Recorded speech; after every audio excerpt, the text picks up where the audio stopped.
Hey everybody, I am here at the beautiful Lakehouse restaurant, which is situated in the brand new W Hotel in downtown Bellevue, Washington.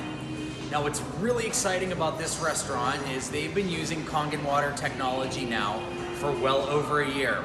And we're gonna go inside and check this place out, and we're gonna sit down and talk with Chef Jason Wilson, who is a James Beard award-winning chef.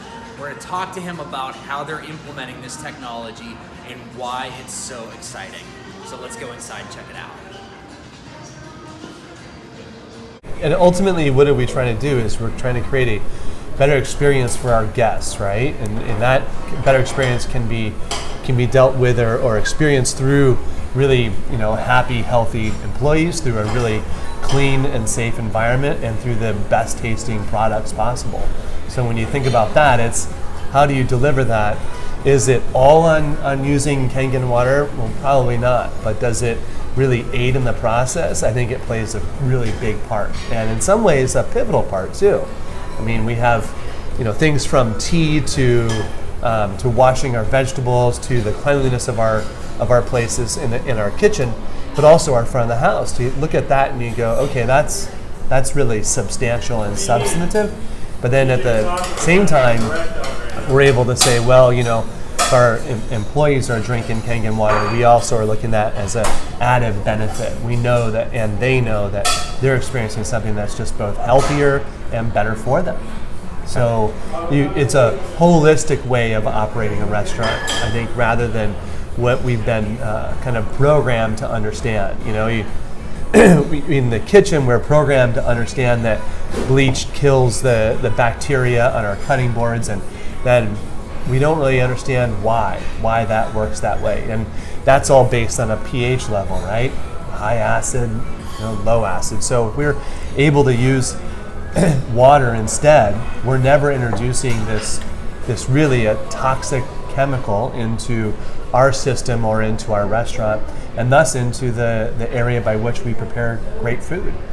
Which is very important, and that's something that most chefs are interested in, obviously. I think, as a chef-driven restaurateur, and I look at the chef's mindset drives the restaurants I'm a part of.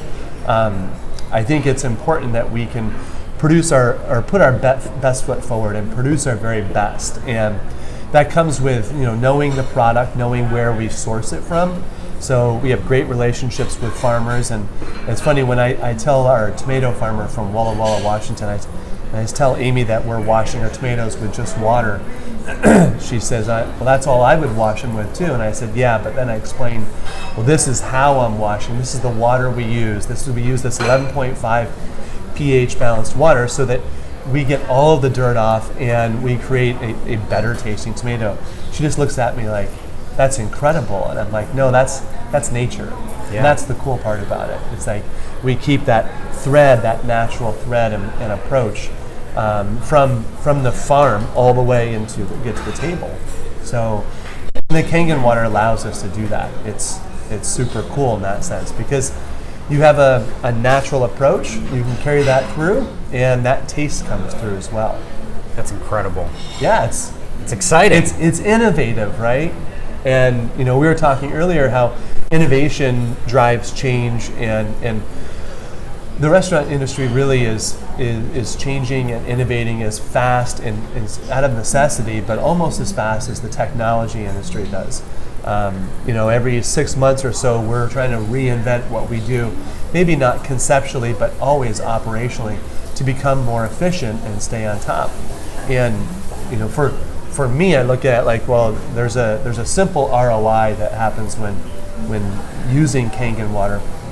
If you take out some of the chemicals that we use to clean, and some of the stainless steel cleaners for our kitchens, and some of the degreasers and so forth, that's really cool on its own.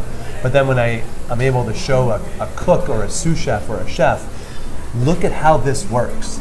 Then I'm actually doing the good work, because then this person takes it and moves it on to their next kitchen or tells other people about it. And ultimately, I don't have a glass cleaner or anything else in my kitchen. I'm just using water for that one aspect, which is super cool, because I loved more than anything else, though, telling the health department about it. And they're like, what? The reaction? The reaction Wait, is, what? It's water? It's fabulous, yeah. And I remember the first time I did it, I did it kind of offhandedly and grabbed a spoon and tasted the water, and she was like, what are you doing? And I said, I want you to put a strip Drinking in my here now. sanitizer. Yeah. And I said, put a strip in there now, put a pH strip in there. And she tested it at 2.5 or 2.5. And she looked at me kind of funny, and I said, that's water. And let me show you how this worked.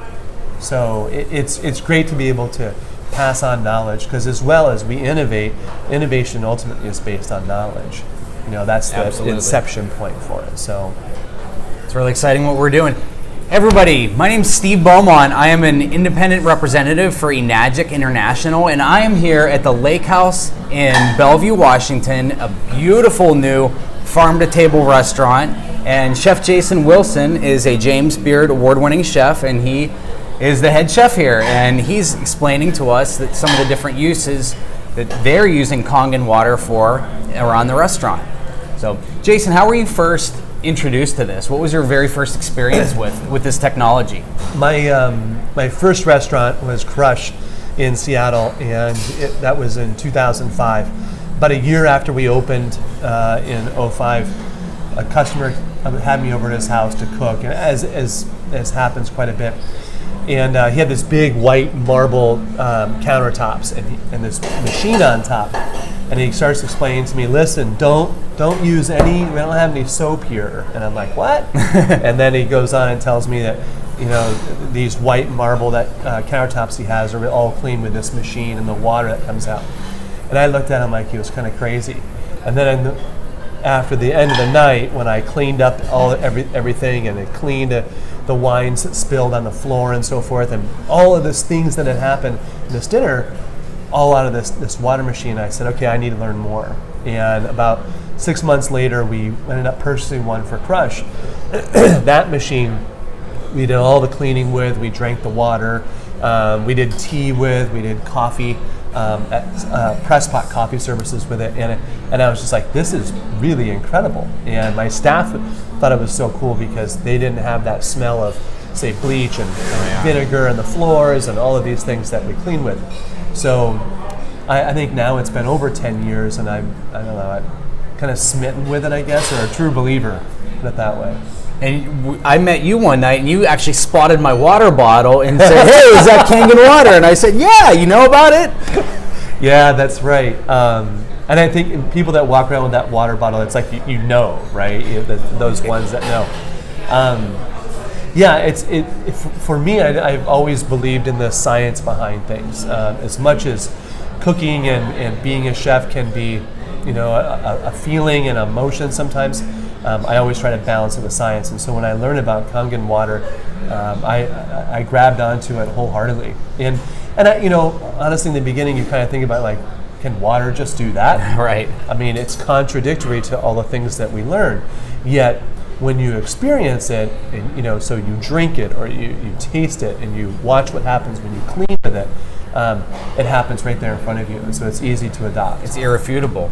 Right. And I remember to this day your reaction when I first showed you the 11.5 in the sesame oil emulsifying, and you took one of your kitchen towels and dipped it in the 11.5 and took it to one of your grease hoods and just wiped it along the hood, and your reaction to that was priceless when you saw what came off of those hoods. So I think that my second restaurant is Miller's Guild in downtown Seattle, and that's a wood-fired restaurant, right? And I think what I'm remembering was that we had taken that towel along the hood, and then I took it just like a moment later and ran it inside the grill, and that grill gets really greasy, really dirty, lots of smoke, and it came out pristine. And I'm like, wait a minute. So for me, I knew how good it was, but it was so cool to be able to show my team and go, look, this is real. This really does work. It's authentic.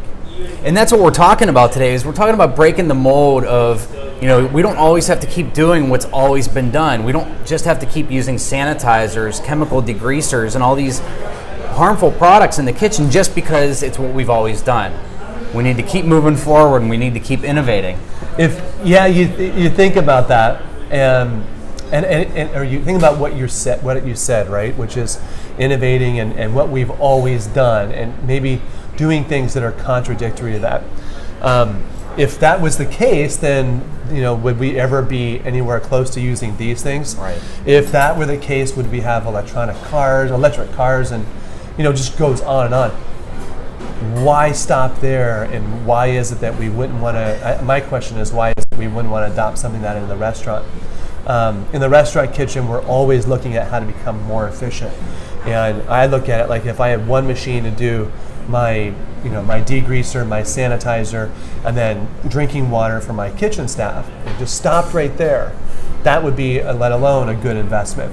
But then I'm going to add on the ability to wash vegetables. So if you think about this idea of washing vegetables, we put a vegetable that comes out of a field and gets stocked and stored in a warehouse on the floors, essentially, in a cold warehouse, and then we put just plain old water on it, and that's supposed to get all of this stuff off. And what I think we haven't seen or we don't know is that process and the things that happen along the way, the chain of events that leads to that. So if we look at how to make even that product better, there again is innovation, and there again is reason to change. And it's ultimately about the operator. Do we ask ourselves, how good can we be? But for me, I think this is a no-brainer. What do you think this brings to the table in terms of quality of products that you're serving to your guests? Well, the quality of product is one of it has to start with a product itself. But if we're able to deliver, let's say, a cleaner product, a product that we know has been taken care of, then we have that confidence level in the product. But if we're able to deliver something that actually tastes better, isn't masked by anything that happened along the way, and even consider buying organic. There are still going to be organic things that happen to it along its way. For me, I think that's just putting your best foot forward as an operator, knowing that you've given every step along the way to ensure that your products are the best, and then delivering that to the guest. So product safety and quality, and then again, the shelf life that goes along with this is increased, and then taste. So there's great reasons behind, I think anyways, behind using the water. That's a great point you bring up about shelf life, and they've done studies where they've shown that when you wash produce properly using the 11.5, the strong alkaline water, that it can increase the shelf life up to 14 days longer, which is huge for you because you don't have so much product waste. Yeah, the idea of what we do really is that restaurants are ultimately retailing food and beverage. So when we purchase food to change it in some sort of fashion or to prepare to sell it, it sits on our shelf for, maybe it's a day, maybe it's a couple of hours, maybe it's a couple of days. And any sort of change in that product, whether that it goes bad, affects our ability to resell it. So if we look at just black and white, we want a longer shelf life and a brighter, more beautiful product. And this really is a reference to vegetables. But we want that product to be better so that we're able to sell it at that premium that we want to sell it for. If we then start thinking about things like fish and poultry and meat, so many restaurants nowadays are doing the poke craze, right? Mm-hmm. So, I hate to break it down to the nitty gritty, but if I'm taking ahi that's been frozen at sea, caught wild, frozen at sea, butchered someplace that I'm not sure, and then brought into my kitchen, I have that other level of security just knowing that my cook is dipping it in that 2.5 solution, taking all of the bacteria out of it, and then going ahead and starting to cut it. He or she is also washed off the cutting board that same way. I wouldn't do that if I was using a bleach solution or any sort of other chemical-based solution, because it's going to taste like that solution. So your poke just went sideways. So then that really is expressive of any sort of thing you're doing with proteins. Yeah, the what you're referring to is actually hypochlorous acid, which is what's produced by the machine. It's an FDA-approved sanitizer, and it's actually more than twice as effective at killing bacteria than bleach is. But yet you can drink it. You could, like you said, prepare your food with it. You can dip your ahi tuna in it and then eat it raw. And imagine if you did that with your bleach. It wouldn't taste very good, and you probably wouldn't feel very good after eating it, and you would not be coming back to the lake house for another meal. And I think about what is trendy right now, and you think about where food is moving and in what direction. And there is this level of naturalism that's become important. There's definitely a level of connectivity to our products. People want to know that, there's a source for it, know about that source. And I think taking a more natural approach to how we treat our fruits, vegetables, and proteins is just a natural progression along the way to becoming either a better restaurant or the way that food is heading as well. And obviously in Seattle, the Pacific Northwest, we're very big on green everything. We want chemical free, we want to be good to the environment, and that's what you're doing is you're removing the chemical products that are coming into contact with our food prep areas, and obviously contributing to the environment by not having that go back into the ecosystems or into the food.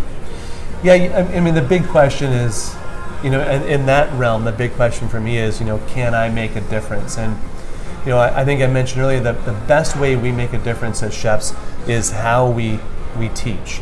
And so if I teach 25 people that this is a new way of doing it, 25 of those people may go out to their next position, or they may carry that forward or that message, but they also are going to tell other people. Just as diners tell people about great and not so great experiences in restaurants, it's all word of mouth, and that's the strongest word we can have. So the difference ultimately, while we have a smaller effect in that ability to not put chemicals down the drain and to be a greener operation, our greatest footprint is how we affect our employees and our team going out and talking about it more. That's very powerful. It is. And in a few minutes, we're actually going to go in the back and we're going to check out this technology and show you how it works and how it's used. But Chef Jason, is there if you were to say one thing to restaurateurs or fellow chefs out there regarding this, what would it be? It's adoption. So I think that the important thing is for people to open their minds to it and open their eyes to it enough to be able to take that first step. The greatest thing about having adopting something new is developing that new habit. So when we think about that new habit is, get yourself in there, try it learn it enough to have a little confidence, and then continue with that. Continue with it for 2 to 3 weeks, and just watch how you adapt that into a new habit, and then how you start to spread that word a little bit more within your team. That innately will develop that confidence to do this on a daily basis. And that kind of mantra really, it almost flights for any sort of new thing you're doing, but with Kangen water in particular, you're going against all those things that people have told you how to do. Yet science shows you that this actually works. And then you can see it for yourself as you adopt it. So I encourage people, adopt it, look into it, and then use it so you can really see the difference yourself. And it becomes powerful. And eventually you think to yourself, do you want to innovate, or do you want to just kind of wait until someone else does? I look at it like there's no better time to seize that moment and do something that will actually make a difference and be part of that. Yeah, and you're paving the way for future restaurateurs and chefs to really get on board with this, but you're setting a precedent of, hey, this is how we're doing things here. We're innovating, we're doing things differently than everyone else does, and that's, I'm sure, part of why you're so successful here at the Lake House. That's part of what we do. That's part of what we do. If you're wondering, this is the Lake House in Bellevue, Washington. We are located in the beautiful W Hotel, brand new. You just opened last June? Yep, correct? A year ago. And farm to table, everything's fresh, phenomenal menu, changes every single day, and we'd love to have you come visit. And we're gonna go in the back in a few minutes and just show you how this all works. Okay, so now we're in the back and we're just going to show you how this technology works. Right here we have the Enagic Level X Super 501, and this actually produces 7 different pH levels of water that have all kinds of uses, many of which Chef Jason talked to us about earlier. And one of them that we're going to show you right now, if I press this button here, what's actually being produced by this device is this top hose here is making hypochlorous acid, which is 2.5 pH electrolyzed water. Now this is actually twice as effective as most bleaches in terms of disinfecting, sanitizing, and use it to disinfect and clean anything around the kitchen, cutting boards, knives, you name it. Now what's being produced out the bottom here is a strong alkaline water that actually has some very unique properties to it, which we're going to show you here in just a moment. Now I press the stop button and it stops making it. Now here we have the sanitizer that will actually pass a health inspection. And as I mentioned before, it's twice as effective as bleaches at killing bacteria. This water, this high pH water that we have here, is fascinating stuff because this is what Chef Jason and the staff at the lake house are using to clean their floors, their grease traps, their hoods, but a lot of other uses for it as well. And one thing I'm going to show you is, this is some sesame oil that I have here, and we already know that water and oil What, Jason?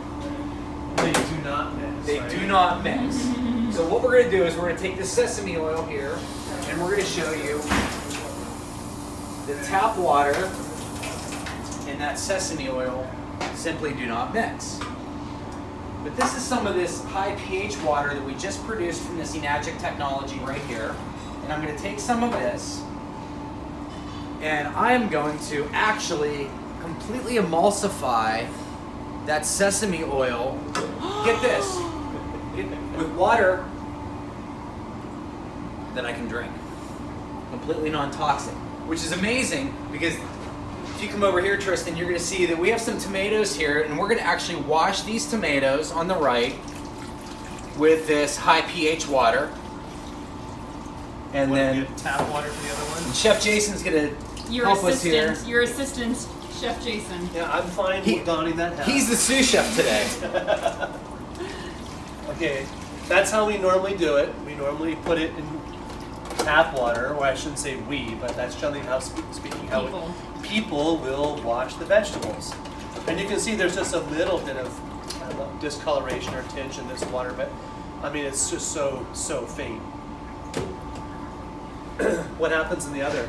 But if you look at this one, and Tristan, if you can zoom in there, you can see that this water is already starting to turn yellow, and that it's extremely oily and greasy to the touch.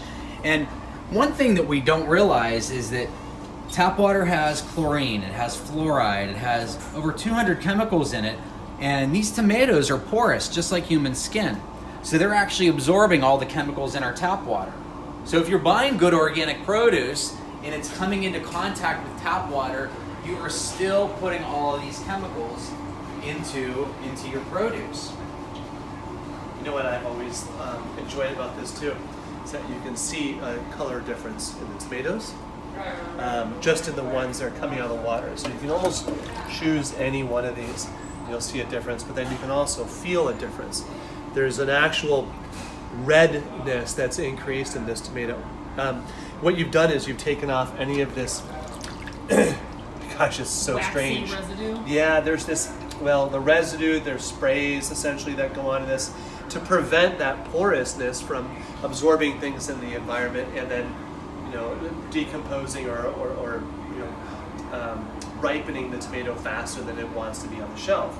So if you look at that, it's dramatic, the difference. And we can even pour some of that out to give our viewers a better view. So there's our relatively clean tap water. And then we have our, where do you see this? I mean, Ooh! does anybody want to take a sip of that? I don't. So there's the difference. Look at that. This looks like a sample of the doctor's. And that's kind of the scary part, is that we're It looks like ingesting urine. that when we eat these tomatoes. And I mean, that goes to any of their vegetables. Tomatoes being porous are a real simple way of doing it. We've done it with cherries. Being in Washington State, we used about a ton of these a year. Cherries, that is. And we've done with cherries with the same result, the liquid being a little bit darker. But same deal because cherries are porous as well. And a lot of times you don't see the chemicals that are on there as well. For example, apples. We're in Washington State, the home of apples, and they put wax on apples. Cucumbers have a waxy film on them that you can't always see, but you can certainly feel. And this has the ability to remove that because, as you see, this sesame oil that we mixed with the water, the tap water, has completely separated. And here we are several minutes later, and that has not separated. It is still completely emulsified. So the ability to clean the back of the house and even the front of the house of your restaurant is phenomenal compared to even in terms of results that you would have with many chemical products. We found that the high alkaline water has the ability to even outperform the chemical degreasers.